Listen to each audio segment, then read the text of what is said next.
Imagine a child confronted with the overwhelming emotions of fear, shame, or guilt. Unable to comprehend or cope with these feelings, the mind creates a shield, an invisible armor to protect the fragile psyche. This armor is what we call defense mechanisms, the unconscious strategies our minds employ to manage internal conflicts, ward off anxiety, and preserve our sense of self. Defense mechanisms are born from early experiences. They are, in many ways, the echoes of our past, shaped by our genetics, epigenetics, and the intricate dance of developmental, social, and environmental factors. The mind, like an artist with a brush, paints these defenses on the canvas of our consciousness. But unlike a masterpiece, these defenses can become prisons, keeping us trapped in patterns that limit our growth, strain our relationships, and obscure our true selves. You see, defense mechanisms, while initially protective, come at a significant cost. They are the mind's way of saying, "I'm not ready to deal with this." But in doing so, they suppress the very essence of who we are.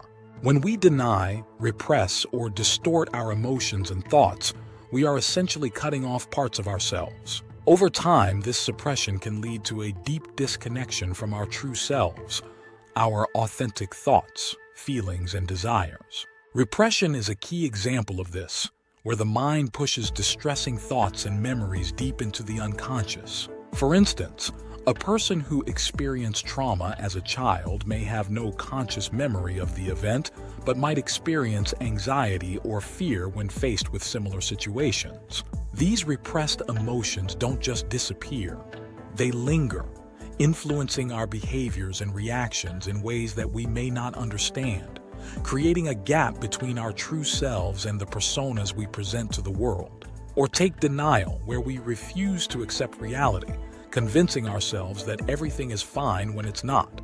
This can be seen in someone who receives a terminal diagnosis, but continues to make future plans as though nothing is wrong. By denying reality, we are also denying our true feelings and the need to face them. This denial creates a barrier between who we are and who we might become if we were to fully acknowledge and process our emotions. Defense mechanisms are like shadows. They follow us, lurking in the background, subtly influencing our actions and decisions. They may have been adaptive in childhood, but as adults they can lead to maladaptive behaviors that damage our quality of life. They can isolate us from others, erode our self-worth, and create a rift between who we are and who we long to be. This rift is crucial to understand. When we rely on defense mechanisms, we are essentially rejecting parts of our own identity. Projection, for instance, allows us to avoid confronting our own flaws or insecurities. A person who feels guilty about their own anger might accuse others of being hostile or aggressive, projecting their feelings onto them. This not only damages relationships but also prevents us from fully accepting and integrating all aspects of ourselves. Similarly, reaction formation, where we behave in a way opposite to what we truly feel, creates a facade that distances us from our authentic selves and those we love. Imagine someone who harbors feelings of resentment toward a colleague but goes out of their way to be overly kind and accommodating to that person. This behavior suppresses the true emotions, leading to internal conflict and a sense of inauthenticity. Other defense mechanisms include displacement, redirecting emotions from a threatening target to a safer one.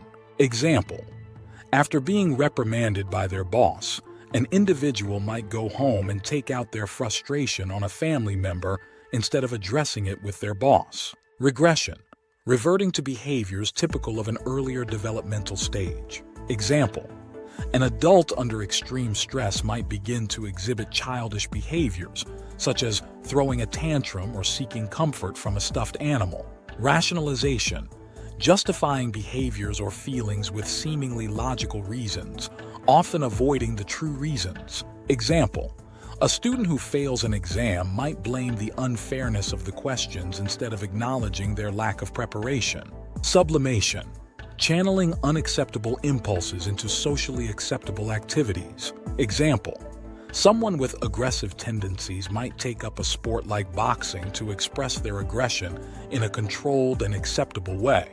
Intellectualization, using logic and reason to avoid emotional distress. Example: after the death of a loved one, a person might focus entirely on the legal and financial aspects of the situation, avoiding the emotional pain of the loss. Identification, adopting the characteristics of someone else, often to deal with feelings of inferiority or fear.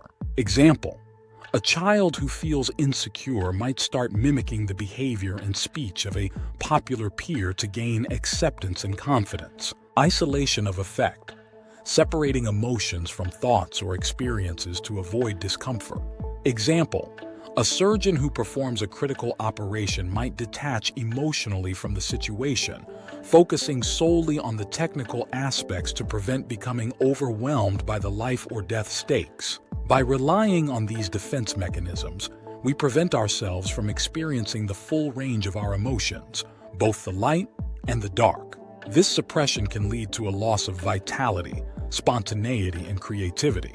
We become stuck in a cycle of avoidance, never fully engaging with life or with our true selves. The symptoms of this suppression are varied, often manifesting as anxiety, depression, relationship difficulties, and a pervasive sense of unease. We may feel as though something is missing in our lives, but be unable to pinpoint exactly what it is. This is the cost of denying our true selves. These mechanisms manifest in our daily lives in subtle and sometimes not so subtle ways. Consider the person who, overwhelmed by guilt, may project anger onto their partner, blaming them for problems that are self-generated, or the parent, struggling with unresolved trauma, who displaces their anxiety onto their child, creating an environment of tension and fear.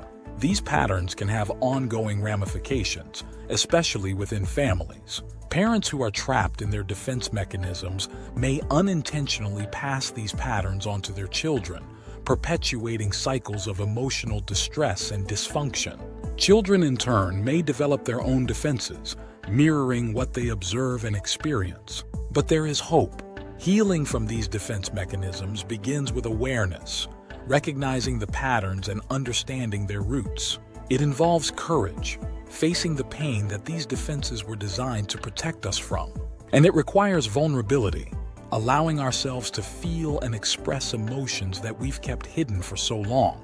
Practical steps to cope more adaptively include self-reflection, taking the time to explore your thoughts, feelings, and behaviors, and how they might be influenced by past experiences. Journaling can be a powerful tool for this, as can mindfulness practices that bring you into the present moment, helping you observe your defenses without judgment. Another approach is talking to a trusted friend or family member.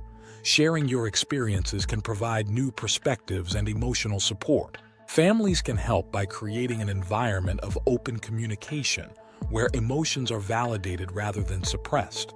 It's also important to understand that these defense mechanisms are not a sign of weakness, but rather a testament to the mind's incredible ability to protect itself. However, when they begin to hinder rather than help, it might be time to consider exploring new ways of coping.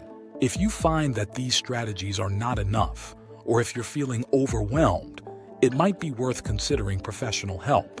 A trained therapist can guide you through the process of uncovering and addressing these defenses, helping you build healthier patterns and stronger relationships. As Sigmund Freud once said, unexpressed emotions will never die. They are buried alive and will come forth later in uglier ways. Now is the time to unearth those emotions, to bring them into the light and to begin the journey of healing.